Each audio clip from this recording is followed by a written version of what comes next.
Hello बच्चों। देखो, ये रेजोनेंस काफ़ी इंपॉर्टेंट टॉपिक है। अगर हम इलेक्ट्रिकल वाले बच्चों की बात करते हैं तो बेसिकली रेजोनेंस के लिए दो एनर्जीज का होना बहुत ही आवश्यक है। अगर मैं सीरीज आरएलसी सर्किट की बात करता हूँ तो यहाँ एक एल लगा हुआ है, एक सी लगा हुआ है। तो इंडक्टर की बात करें तो उसमें हमारी जो एनर्जी है वो मैग्नेटिक फील्ड की फॉर्म में होती है, और यहाँ इलेक्ट्रिक फील्ड में एनर्जी होती है कैपेसिटर में। तो इन दोनों एनर्जी, इंडक्टर की एनर्जी और कैपेसिटर की एनर्जी का ट्रांसफॉर्मेशन होता है एक पर्टिकुलर फ्रिक्वेंसी पर, जिसको हम बोलते हैं रेजोनेंस फ्रिक्वेंसी। रेजोनेंस बेसिकली है क्या? एक सर्किट को हम रेजोनेंस में तब बोलते हैं जब उसमें उसका सप्लाई वोल्टेज और सप्लाई करंट दोनों सेम फेज में हो। उस केस में हमारा इंडक्टिव रिएक्टेंस एक्सएल और कैपेसिटिव रिएक्टेंस एक्सी भी बराबर होंगे जब रेजोनेंस अकर होगा। और ये जो पूरा सर्किट है, इसका जो बिहेवियर होगा सर्किट का, वो प्योरली रजिस्टिव होगा। प्योरली रजिस्टिव का मतलब है कि पावर फैक्टर भी क्या होगा, यूनिटी होगा सर्किट का। तो ये कुछ पॉइंट्स हैं, आप लोग याद रखेंगे। मैं एक बार दोबारा रिपीट करता हूँ। रेजोनेंस होने के लिए there should be at least two energy present in a circuit, in a network. तो हमारे यहाँ पे दो एनर्जीज हैं, एक तो energy in electromagnetic field and energy in electrostatic field. Energy due to inductor and energy due to capacitor. और इस सर्किट को हम रेजोनेंस में कहेंगे the circuit is set to be in resonance when supply voltage and supply current are in same phase. दोनों same phase में होंगे हमारे, तब सर्किट हमारा किसमें होगा? रेजोनेंस में होगा सर्किट हमारा। ठीक है, सर्किट प्योरली रजिस्टिव होगा। देखो, इसका सॉल्यूशन अगर हम देखें, इसका रेजोनेंस फ्रीक्वेंसी का प्रूफ करते हैं तो सिंपल हमें पता है, RLC circuit, series RLC circuit हमने पढ़ चुके हैं पहले। उसके लिए टोटल वोल्टेज का जो फॉर्मूला है वो क्या है? Under root V R square plus V L difference V C का होल स्क्वायर। ठीक। रेजोनेंस के केस में वी एल और वी सी दोनों बराबर होंगे, मैंने बताया था। इसका रिएक्टेंस और इसका रिएक्टेंस दोनों बराबर होंगे। अगर रिएक्टेंस बराबर हैं तो वोल्टेज भी दोनों के बराबर होंगे। जब दोनों बराबर होंगे तो कट जाएगा, तो खाली वी आर बचेगा यहाँ पे, V equal to V R. तो सप्लाई वोल्टेज हमारा इक्वल आ गया हमारा वोल्टेज अक्रॉस रेजिस्टेंस के। अगर फेजर डायग्राम देखें इन केस ऑफ रेजोनेंस, तो ये टोटल करंट है। हमें पता है इंडक्टर का वोल्टेज 90 डिग्री लीड करता है, कैपेसिटर में वोल्टेज करंट से 90 डिग्री लैग करता है, और ये वी आर सेम फेज में होता है करंट के। अब रेजोनेंस के केस में हमने देखा कि सर्किट जो है वो प्योरली रजिस्टिव है, तो केवल वी आर रहेगा सर्किट में, और वी एल और वी सी एक दूसरे के बराबर होंगे, तो ये इक्वल हैं और अपोजिट हैं तो कट जाएंगे। तो हमारा जो सप्लाई वोल्टेज है, सप्लाई वोल्टेज वी है, वो वी आर के बराबर आ गया है, V equal to V R. तो हम यहाँ देखें वी और आई सेम फेज में हुए हमारे, तो फाई जो है वी और आई के बीच का एंगल वो जीरो हो गया। तो अगर फाई जीरो है तो कॉस फाई क्या होगा? यूनिटी होगा। आगे एक रेजोनेंस फ्रीक्वेंसी का प्रूफ करते हैं। मैंने बताया था कि circuit is set to be in resonance, और there is a resonance frequency is actually occurs when XL equal to XC. देखो यहाँ से देखें हम, V L equal to VC. V L की वैल्यू क्या है? I into XL. वीसी की वैल्यू क्या है? I into XC. आई से आई कट गया, XL equal to XC. XL की वैल्यू पुट करो ओमेगा इंटू एल, एक्स की वैल्यू पुट करो omega into 1 upon omega C. इसको हमने ओमेगा आर या ओमेगा जीरो मानते हैं, इसको हम रेजोनेंस फ्रीक्वेंसी। इसको इधर ले जाओ, ओमेगा स्क्वायर हो जाएगा, एल को इधर ले आओ 1 अपॉन एल सी। तो omega R square equals to 1 upon L C. यहाँ से ओमेगा आर की वैल्यू आ गई 1 by root L C. This is called the resonance frequency in reading per second. अगर हम इसको हर्ट्स में निकालें तो ओमेगा की वैल्यू 2 पाई एफ होती है, तो ये आ गई हमारी 1 अपॉन 2 पाई एम रूट एल सी। ठीक है। एक चीज और हम यहाँ पे देखो इम्पीडेंस देखेंगे। इम्पीडेंस का क्या फॉर्मूला है आरएलसी सर्किट का? Under root R square plus XL difference XC का स्क्वायर। एक्सएल एक्सी दोनों बराबर हैं, ये कट गया, तो जेड इक्वल टू क्या बचा? आर बचा। तो Z equal to R minimum impedance होता है रेजोनेंस में। करंट आरएलसी सर्किट में करंट की वैल्यू क्या होती है? I equal to P by Z. Z हमारा आर के बराबर हो जाता है, जेड हो जाता है मिनिमम, तो करंट क्या होगी? Maximum, value V by are.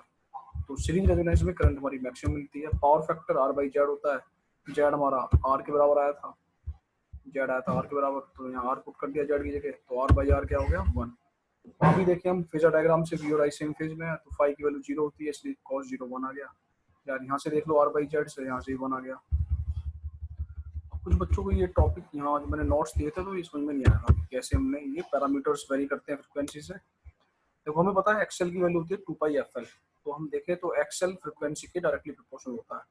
अगर फ्रिक्वेंसी बढ़ेगी तो एक्सएल बढ़ेगा। तो हमारा एक्सएल ग्राफ कैसा होगा? लीनियर। ये फ्रिक्वेंसी बढ़ रही है, एक्सएल बढ़ रहा है। फ्रिक्वेंसी हमने एक्स एक्सिस पे ली है। एक्सी का ग्राफ कैसा होता है? Rectangular hyperbola. एक्सी डिपेंड करता है फ्रिक्वेंसी पे, लेकिन रिवर्स रिलेशन होता है। फ्रिक्वेंसी बढ़ेगी तो एक्सी कम होगा, तो फ्रिक्वेंसी बढ़ेगी तो देखो एक्सी का ग्राफ कैसा हो रहा है? कम हो रहा है, कम होता जा रहा है। ठीक, ये एक्सी है। अगर हमें माइनस एक्सी ड्रॉ करना है तो माइनस एक्सी नीचे आएगा। एक्सएल ये माइनस एक्सी ये, इन दोनों का रिजल्टेंट एक्सएल और एक्सी का, वो हमने एक्स मान लिया है, तो ये आ गया एक्स, इनके बीच हो जाएगा X equal to XL difference XC. ठीक है जी। नेक्स्ट, ये बहुत इंपॉर्टेंट ग्राफ्स हैं, इनको आप ध्यान से देखेंगे। हमने देखा कि रेजोनेंस के केस में, जो मैं इम्पीडेंस की बात करता हूँ, जो इम्पीडेंस है वो आर के बराबर होता है। देखो आर, ये आर की लाइन है, आर तो डिपेंड ही नहीं करता फ्रिक्वेंसी पे, तो आर जो है वो इंडिपेंडेंट है फ्रिक्वेंसी कितनी भी हो, आपका जो आर है वो सेम रहेगा। लेकिन इस फ्रिक्वेंसी पर, रेजोनेंस फ्रिक्वेंसी पर, इस पॉइंट पर हमारा जेड वो आर के बराबर हो जाएगा। देखो आर के बराबर हो गया। इसके अलावा जो फ्रिक्वेंसी होंगी वहाँ पर जेड की वैल्यू फ्रिक्वेंसी के साथ बढ़ेगी, इधर भी बढ़ेगी, इधर भी बढ़ेगी। अगर हम फ्रिक्वेंसी बढ़ाएं तो देखो यहाँ से ये जेड का फॉर्मूला है, फ्रिक्वेंसी बढ़ाएं तो एक्सएल बढ़ेगा, फ्रिक्वेंसी बढ़ाएं तो एक्सी कम होगा, तो एक्सएल बढ़ रहा है, एक्सी कम हो रहा है, तो एक्सएल डिफरेंस एक्सी क्या हो गया, ये बढ़ रहा है, ये कम हो रहा है, तो क्या हुआ, ये बढ़ गया। तो हमारा ओवरऑल जेड क्या हो गया, बढ़ गया, ओवरऑल जेड बढ़ गया फ्रिक्वेंसी बढ़ाने से। अगर हम फ्रिक्वेंसी कम करें तो एक्सी बढ़ेगा, एक्सएल हमारा कम होगा। तो बेसिकली जो डिफरेंस, ये ओवरऑल जो है वो अभी भी बढ़ रहा है। फ्रिक्वेंसी आप कम करो या फ्रिक्वेंसी को बढ़ाओ, आपके जेड की वैल्यू बढ़ेगी। बस ध्यान रखना है, अगर हम फ्रिक्वेंसी को बढ़ाएंगे तो एक्सएल क्योंकि बढ़ रहा है, तो आपका इंडक्टिव बिहेवियर होगा सर्किट का फ्रिक्वेंसी बढ़ने पर।